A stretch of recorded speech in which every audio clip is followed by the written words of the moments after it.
Assalamualaikum warahmatullahi wabarakatuh. Apa kabar sahabat-sahabat petani kelapa sawit semuanya dimanapun berada, khususnya untuk sahabat petani kelapa sawit pemula.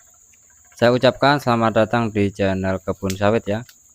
Baik, di pembahasan kali ini kita akan membahas tentang pertumbuhan kelapa sawit di musim kemarau, tetapi buahnya masih lebat dan masih banyak ya. Dan apa sebabnya dan prosesnya seperti apa bisa seperti ini. Banyak yang musim kemarau ini, para petani kelapa sawit lainnya banyak yang mengeluh bahwa produksi buah sawitnya ini banyak yang mengalami trek buah ya. Tetapi di sini seperti yang kita lihat di depan mata kita ini, buahnya masih tetap lebat dan buahnya juga masih bertumpuk keliling ya. Jadi banyak faktor yang menyebabkan produksi buah ini tetap stabil dan tidak mengurangi walaupun musim kemarau ya, tetap seperti biasanya, stabil seperti biasanya. Baik sahabat semuanya, kali ini faktor-faktor apa saja yang menjadikan kelapa sawit ini masih berproduksi aktif dengan stabil ya di saat musim kemarau. Di sini banyak faktor ya sebenarnya, terutama yaitu faktornya adalah faktor pemupukan. Jadi yang paling penting jika kita bahas faktor-faktornya sebenarnya banyak ya. Cuman yang paling penting adalah faktornya yaitu proses pemupukan yang sebelumnya kita lakukan ya. Jadi proses pemupukan yang sebelumnya kita lakukan itu adalah di saat terakhir musim hujan ya. Jadi sebelum musim kemarau ini, di saat terakhirnya musim hujan, kita sudah melakukan pemupukan ya dengan dosis yang sangat cukup ya. Gunanya apa? Gunanya waktu di akhir musim hujan kemarin kita melakukan pemupukan, gunanya adalah untuk di saat musim yang akan datang, yaitu di musim kemarau sekarang. Jadi proses pertumbuhan dan produksi buah kelapa sawit itu tetap aktif ya, stabil, tidak terganggu adanya saat musim kemarau.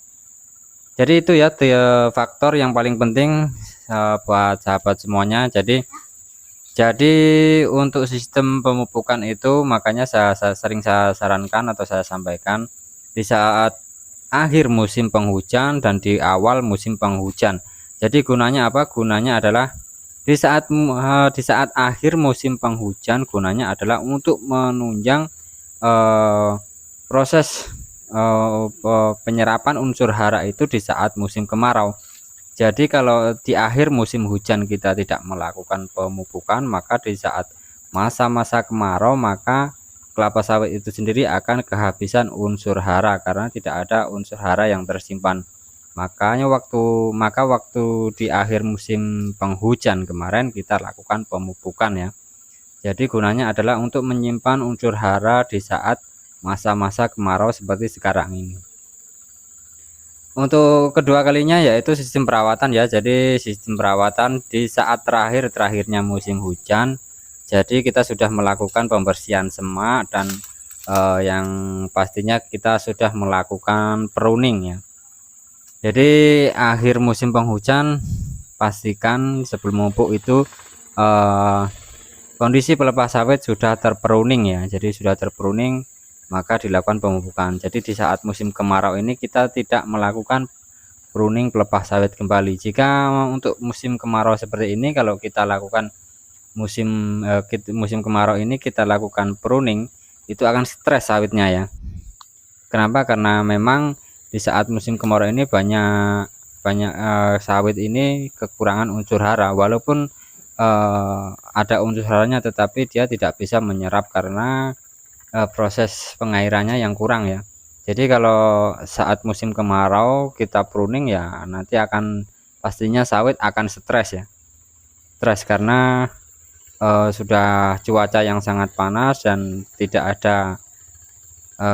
ada ini apa namanya penyerapan air dan juga kekurangan unsur hara, maka akan stres nanti kalau musim kemarau seperti ini kita lakukan pruning dengan yang sebelumnya belum kita lakukan pemupukan ya. Jadi berbeda dengan sawit seperti ini ya. Kalau sawit seperti ini sebelumnya sudah kita lakukan pemupukan dan pruning pelepahnya ya di saat musim akhir hujan kemarin. Jadi di saat musim kemarau ini, jadi kita tidak melakukan pruning dan kita juga sudah tidak berani melakukan pemupukan karena tidak ada penyerapan nantinya ya. Jadi sawit tetap tumbuh stabil dan produksinya tetap stabil karena waktu akhir musim hujan kemarin sudah ada stok pupuk yang terkandung di dalam tanahnya ya. Jadi seperti itu ya sahabat semuanya. Makanya saya sarankan jika jadwal pemupukan itu dilakukan saat awal musim hujan dan pertengahan musim hujan serta akhir musim hujan.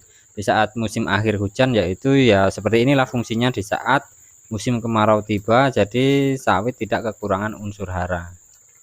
Baik sahabat semuanya, cukup sekian informasi dari kami, semoga bermanfaat buat semuanya.